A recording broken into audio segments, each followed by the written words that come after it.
Our second speaker, whose name I will, again, try to pronounce correctly, Dave duVerle,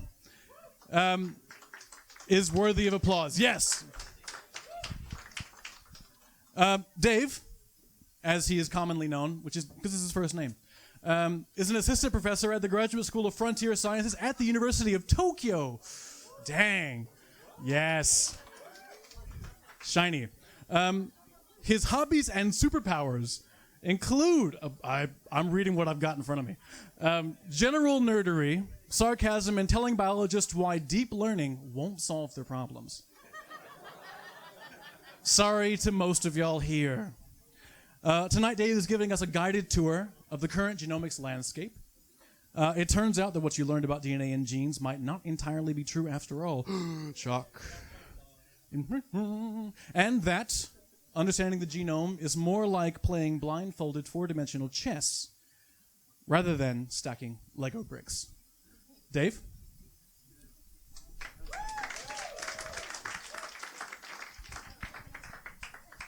Wow, that is very shiny. So first off, a disclaimer. I'm definitely very much under the weather and working through the power of modern pharmaceutics. So if I just collapse, just don't worry. So I'm going to talk about something much lighter than the first talk, namely cancer and math.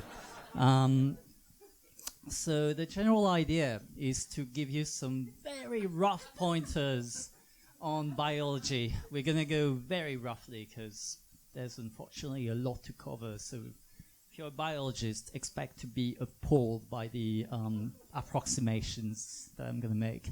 And then we're going to talk about why math is actually sort of the same as modern bioinformatics, why they overlap quite a lot.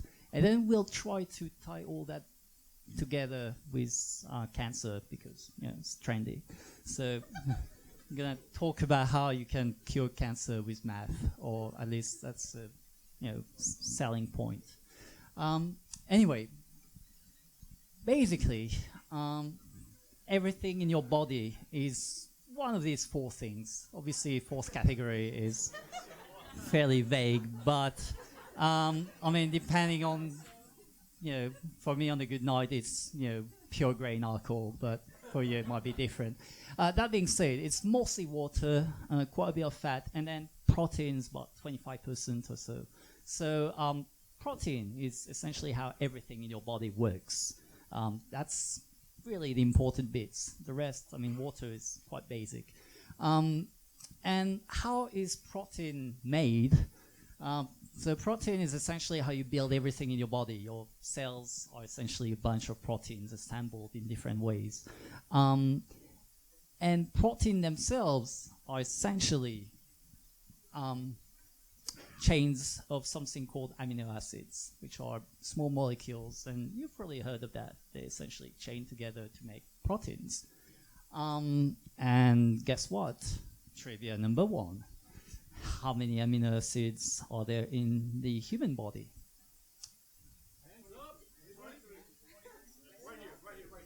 Okay. Nope. Trick question.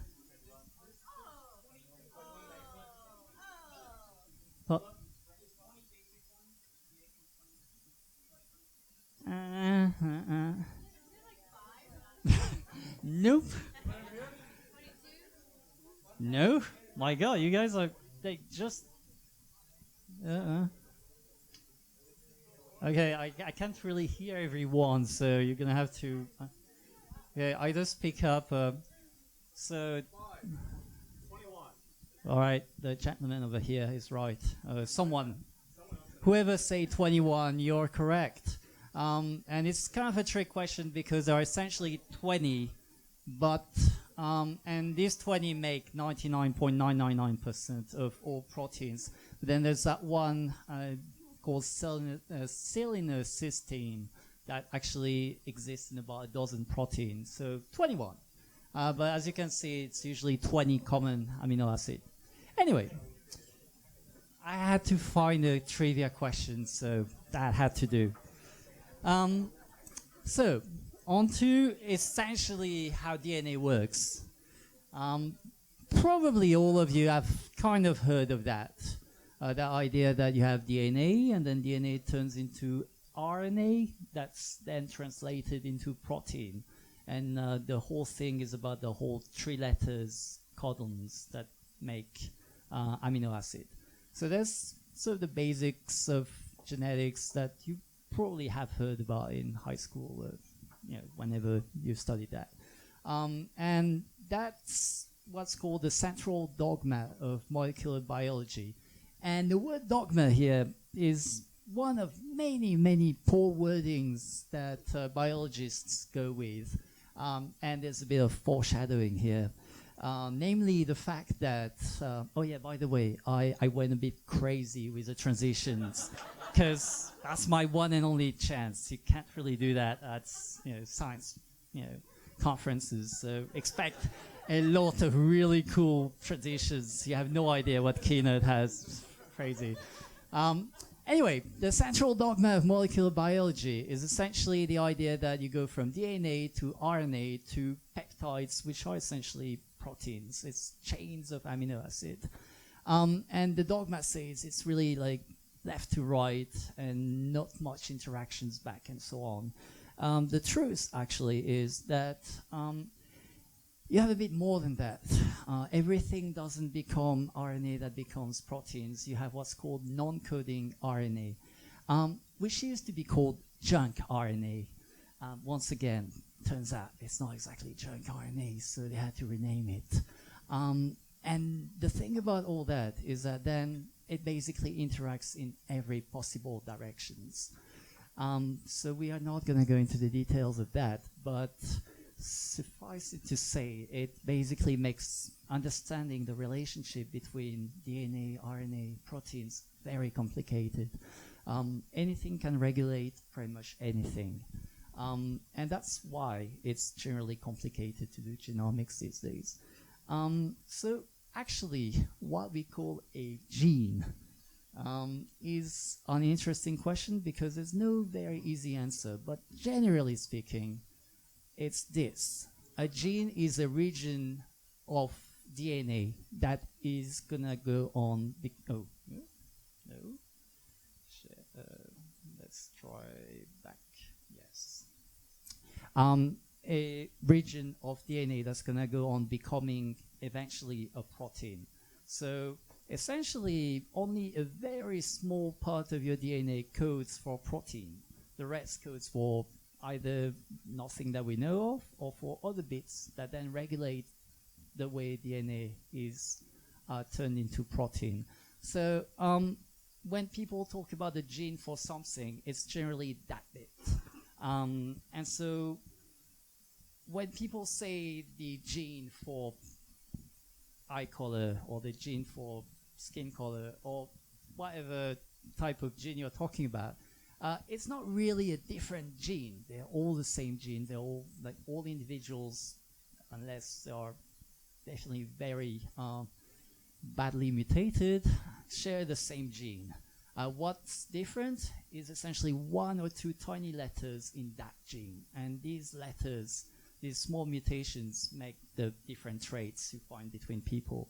There's something called S and P, which biologists pronounce SNPs, which is a lot snappier. So SNPs are essentially how individuals have difference in the phenotypes, their traits. And to give you an example, so let's say you have that one gene, and on one side you have that one letter, on the other side you have that other letter.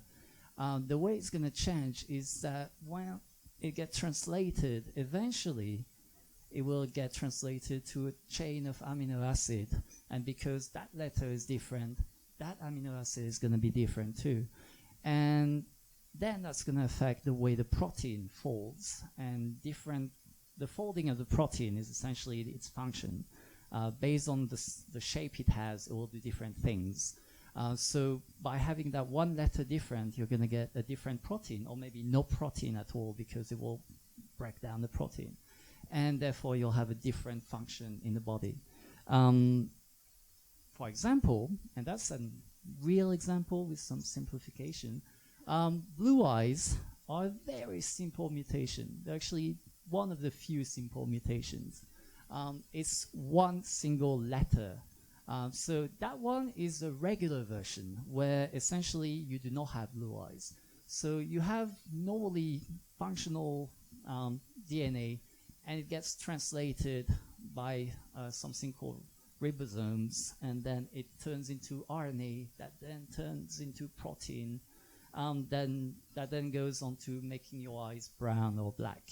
So your eyes are brown or black because you have melanin in them.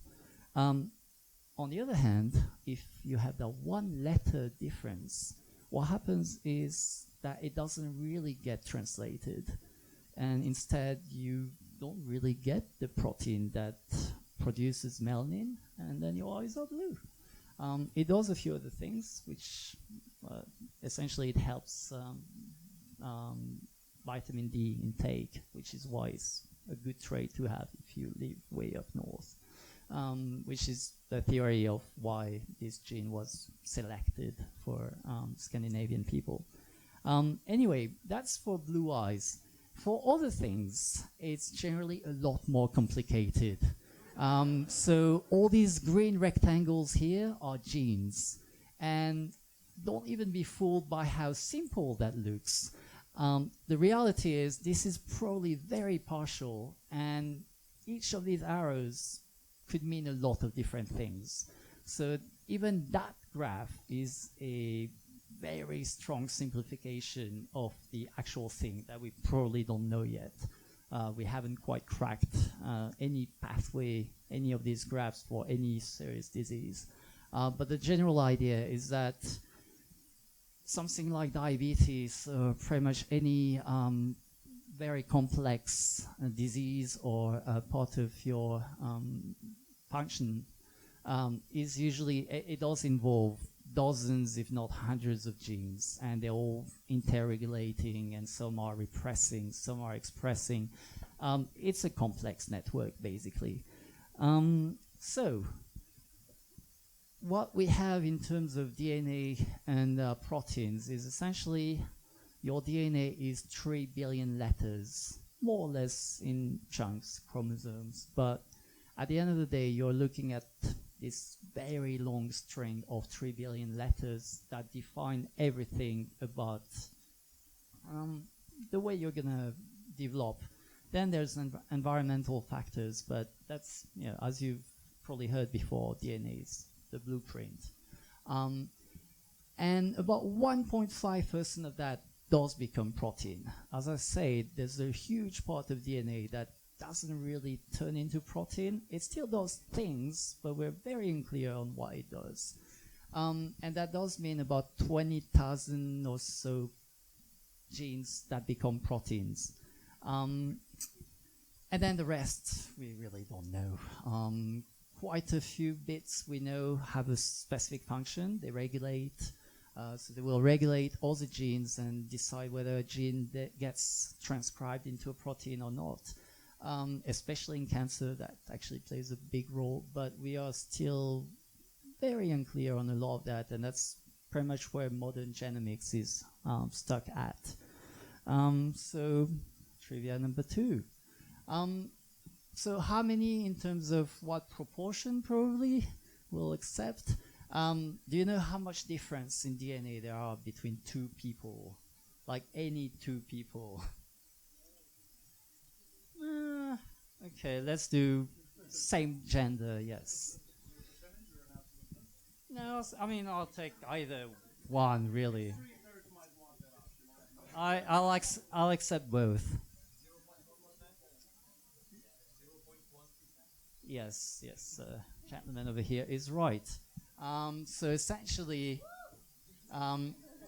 you have 0.1% between 2 individuals, but you have, so that's about 3 million letter difference out of 3 billion. However, if you took the whole population, you have actually about 10 million. The difference is that, of course, 2 individuals rarely have every letter different. It's quite unlikely, if not impossible. So what happens is that about 1 in 3 of these possible differences exist between two individuals. So anyway, there's roughly 10 million SNPs, so 10 million one-letter difference, or sometimes a few more than one, but roughly one, out of which about 3 million between two people. But all these letters don't even really code for different proteins because they're not all in that coding part of DNA. Only about 1% is in the coding part.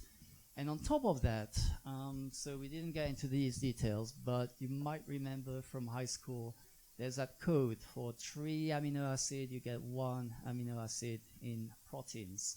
And basically, because there's a lot of redundancy, you can switch a letter and still get the same amino acid at the end. So that means only half of these are actually going to result in a difference in protein. So that's roughly that size compared to your entire DNA. So it's a very tiny bit of difference between people, and that's what controls pretty much everything. Why genomics is basically math and not really biology so much.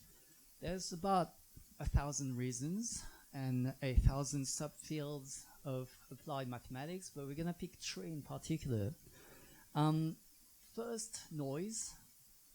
Second, the fact that you have partial information. You don't really know everything. And third, epistasis, which we're going to discuss. So, each of these 3. Noise, when you're looking at data, is essentially the fact that you don't have exact values. Your values are usually measured with instruments, and instruments make errors. You can't really see everything. You've got uncertainty. You've got measurement errors. You've got all sorts of technological limitations. So it's not exactly an exact science. You cannot, it's not 1 + 1 = 2. It's 0.85 plus 0.95 equals maybe 2. And so that's a big limitation. It means you cannot really do things with easy algorithms. You need to use generally statistics as a tool to work around noise. The second part is partial information, and that's a huge part. As I showed you before, you have this very complex network of interactions between the different parts of the genome, and at any given moment, you do not stand a chance to measure more than a very tiny fraction of that. So you have to work with this very partial picture of the whole, and you have to make assumptions. You have to figure out how to work around that limitation in order to actually model the whole thing. So to do that, you use what's commonly known as machine learning. Machine learning is essentially the idea of, from a few examples, you're going to try and build the whole pictures. We're going to talk a bit more in detail about machine learning later on. And then the third part is possibly the most important in terms of the difficulty it means. Epistasis. So that's about the only seriously weird word I'm going to introduce. Epistasis is essentially a way of saying combinations. Back in the days, we used to think, or people used to think, that genes were very straightforward. You had one gene, one trait. So blue eyes, gene for blue eye meant that. And that was based essentially on our knowledge of what's called Mendelian traits. So these very specific traits that you can trace between parents. So that's why you know that if one parent has blue eye and the other doesn't, and so on. So these are the easy kind of genetics, the easy genetic traits you can usually trace manually. In reality, though, it never works like that. In reality, you have something that looks a bit more like that. So you have this crazy interaction between group of genes, and that's hard enough as it is, even if you know which genes, but generally you do not actually know which out of your 20,000 genes, which genes are involved in regulating that one trait, which gene means that you will have insulin production or things like that. So just finding this group of genes is going to be a very hard task. And that's basically the power of combinations.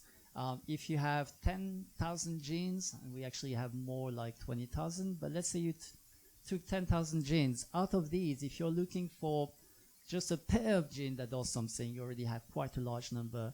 But then by the time you're looking at 30 genes, if you know that there might be 30 genes involved in the regulation of something, the number of possible combination of 30 genes out of 10,000 is essentially more than the number of particles in the universe.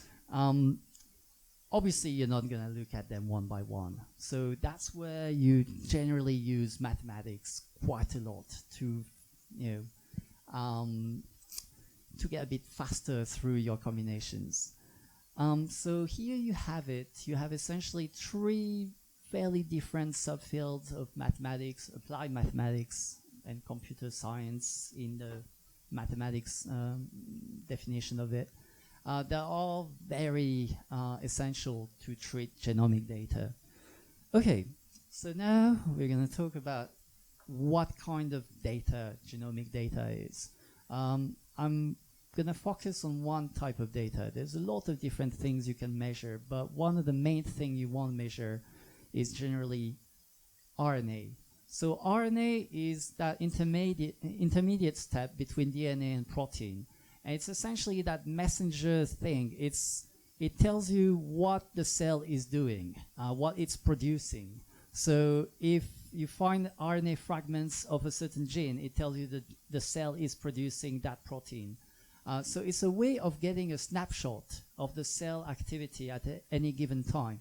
And what RNA you find in a cell is essentially reflective of what the cell is.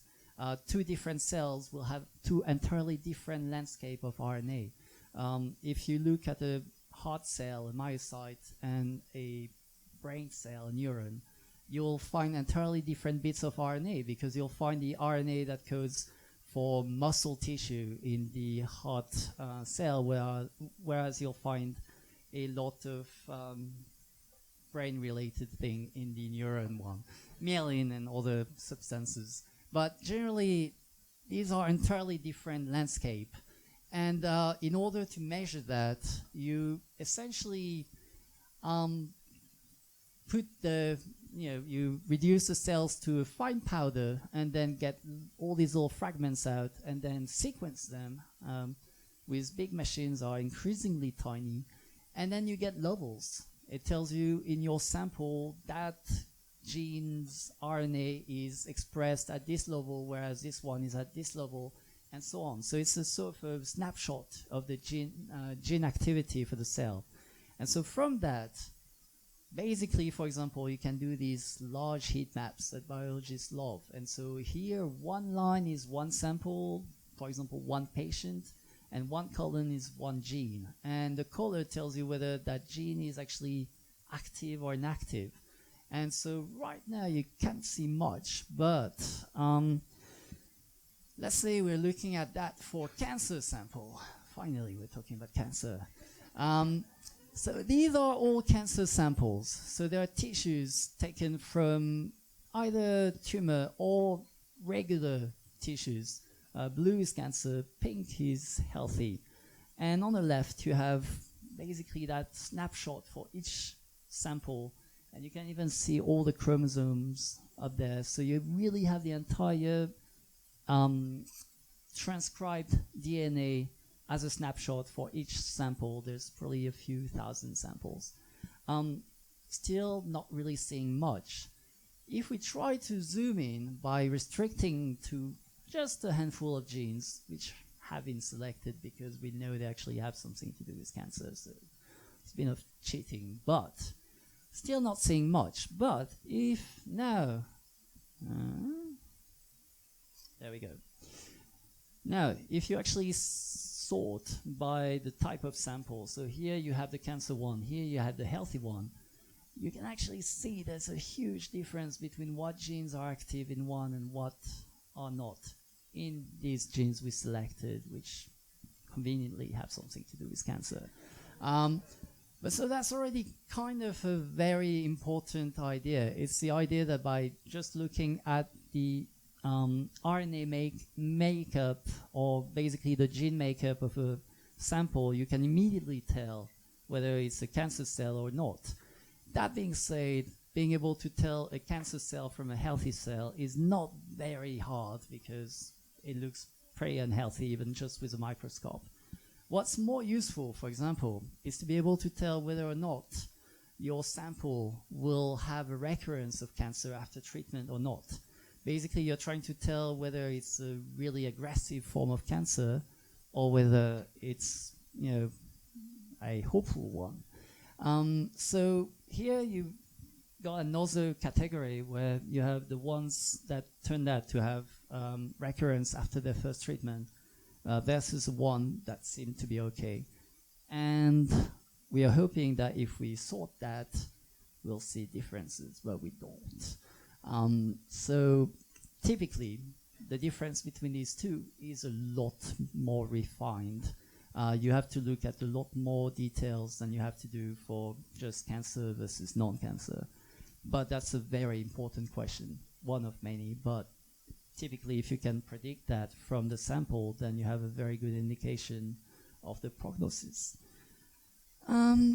So stepping back for a second, why do we care about what genes does what in cancer? Well, first off, because genes are everything. Genes control the way the cell works. They tell you essentially how the machinery sort of interact. So by looking, if you know what genes are doing something, then you can figure out what is the cause of the cancer, what is the gene at the root of everything. That's the understanding part. And the treatment part is that if you actually identify genes that are uniquely tied to your cancer cell, then you can try and target them. That's not even quite where we are at in terms of current treatment. Right now we are targeting very large compounds, but the general direction is that eventually we find exactly what genes are involved in the cancer, and then we can target that. And so how do we do that? How do we try to figure out from this large heat map of gene expression which ones are, let's say, recurrence and which one are full remission? So you could plot these levels. So that's like one gene that we plot on one line. And if you show which one are recurrence, one remission, then you can see sort of an easy frontier, and then you could tell, well, okay, if gene A is that level, you've got a good chance of remission versus recurrence. Now, if you're looking at two genes, you get something like that, and you can try and do a separation. The problem is usually you have a lot more samples, and then your separation no longer looks very good. But then you can adapt it, but then you get more sample, and it still doesn't look good at all. And that's where machine learning comes in. And one important lesson of machine learning and something called transduction is that you should never try to solve a general problem when you're trying to solve a specific problem. And I find that a very good lesson in life too. So the idea here is, instead of trying to really do perfect classification, it turns out that if you just do that, you actually get a fairly good classifier. It actually works very well, at least the best you can. So that's what machine learning does in general. It tries to infer what the real data might look like from a few examples. Now, if we have 3 genes, we could try plotting it in 3D, and then good luck trying to find that. But then if you have hundreds of genes, try and imagine something in hundreds of dimensions. That's where usually math comes in. And that's how you reduce that problem to something that can be figured out. And that's how you plot that, and then math tells you, actually, these are the groups. And so the green one are healthy cells, the red one are known unhealthy cells, and the rest is kind of unknown. And by doing that reduction, by plotting it, we know that the cancer is around there. Okay, very quickly, what causes cancer? Because that's what you're all here for. Obviously, we all know cats cause cancer. Still waiting to hear from the Academy of Science on that one. The second theory is that it's mostly bad luck. Cancer is essentially random mutations that win a lottery ticket. And allow me to illustrate very quickly. So that's a vague idea of what your cell might look like. It's actually way more than that, but generally speaking, like that. And you have bits of it that do important things, such as repairing your DNA. Your DNA is actually self-repairing. Otherwise, it would very, very quickly degrade because DNA is very fragile. So you've got this bit that repairs it and that bit called apoptosis. And that's the last trivia question. What is apoptosis? Okay. Yeah, I'm not sure who said it first. You'll have to figure it out. Okay. Okay. So these two parts are very important because so in everyday life, your genes or your DNA gets attacked all the time. I mean, if you go in the sun, your skin cells get, destroyed all over. And that's fine, because once the DNA repair mechanism no longer follows, eventually the cell just is no longer fit and it will die. And that's fine. The problem is, every once in a while, the bits that get attacked are the very bits that are supposed to fix the cell, the DNA repair mechanism, and the bits that are supposed to make the cell die. So if these two bits get attacked in either order, but eventually get attacked, and it takes a lot because a very recurrent mechanism. It's not just one gene, it's many genes that have to be dead. If these bits get attacked, the cell no longer dies its natural death, and you get a zombie cell. That's not yet too bad. That's essentially a benign tumor. The problem is, at that point, you might also attack the part that regulates how the cell replicates, mitosis. And if you also get that destroyed, which will happen a lot faster once these two first bits got attacked, because once the DNA is not self-repairing anymore, all the mutation accumulate a lot faster. And then once you actually also have a cell that has both this lack of programmed cell death, this lack of self-repair, and starts replicating very fast, then you do have a problem. You have a cell that starts taking over. And that's essentially what cancer is.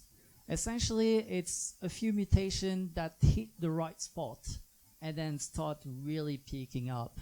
And once you actually reach that point, once the cell is replicating and mutating, that's when you have a malignant tumor. And on top of that, at some point, while still hitting all these random points in your DNA, you're also going to disable differentiation.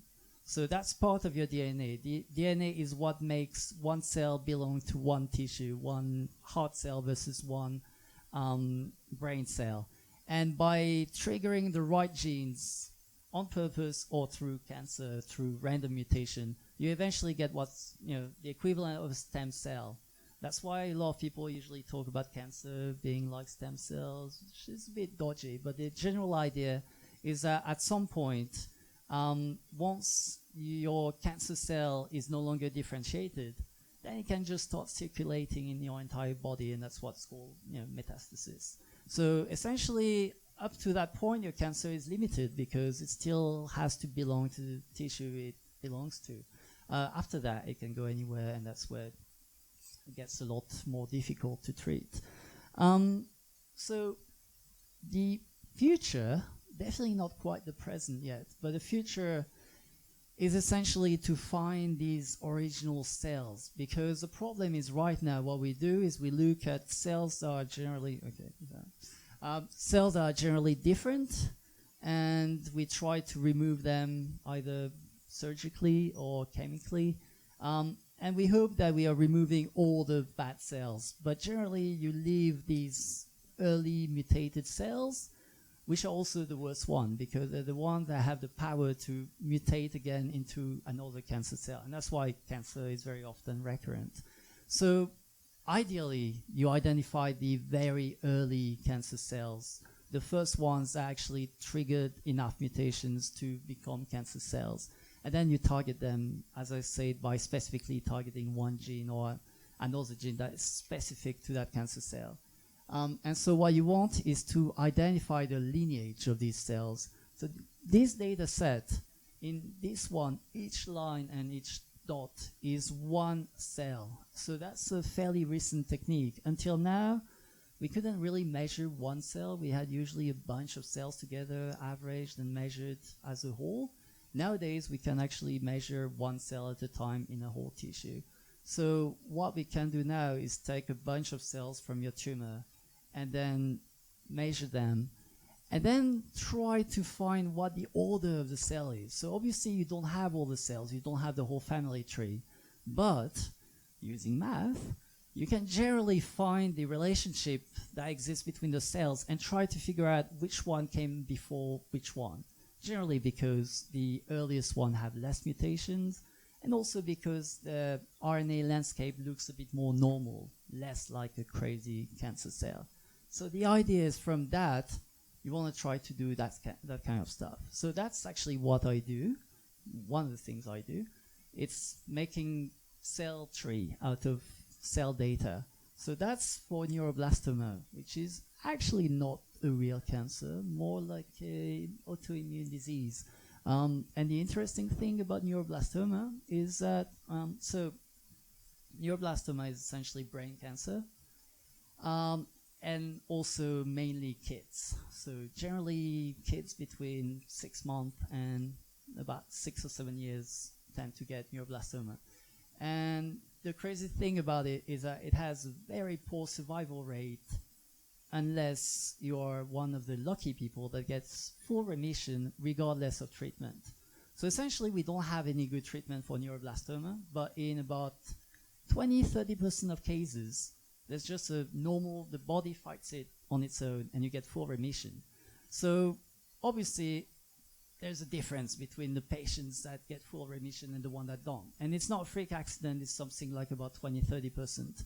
So it's very important to understand what's the difference is. And that's what happens with these cells. We have a bunch of different samples. We know that some of them will survive and some won't. We don't know which ones because we have the samples early on. Because if the tumor had disappeared, then we no longer have anything to measure. But let's say we took 10 patients, we are nearly guaranteed to have 1 or 2 patients that will eventually go into remission. And just a little thing, it's actually not humans. We're talking about mice here, but same thing. So what we know is that some of these cells are good cells that will survive neuroblastoma, some are not. And so by having that tree and, looking at a few more details than what we know of the way cells work, we know that one branch is a bad branch, the other branch is a good branch. And then, we have to figure out through other methods what happens at that crossing. And, basically that's the whole idea of the treatment. If we can figure out the difference, try to, target the genes that are specific to the bad branch, or make the bad branch more like the good branch by triggering the right pathways. That's my last slide. And the takeaway message is that essentially everything in your body is genetics. It's not just, your height or things like that. The way cells work is through genes. And these interactions are very complicated. Cancer, in particular, is an aspect of the way these genes work, and math is essentially how we understand all that. Thank you, that's it.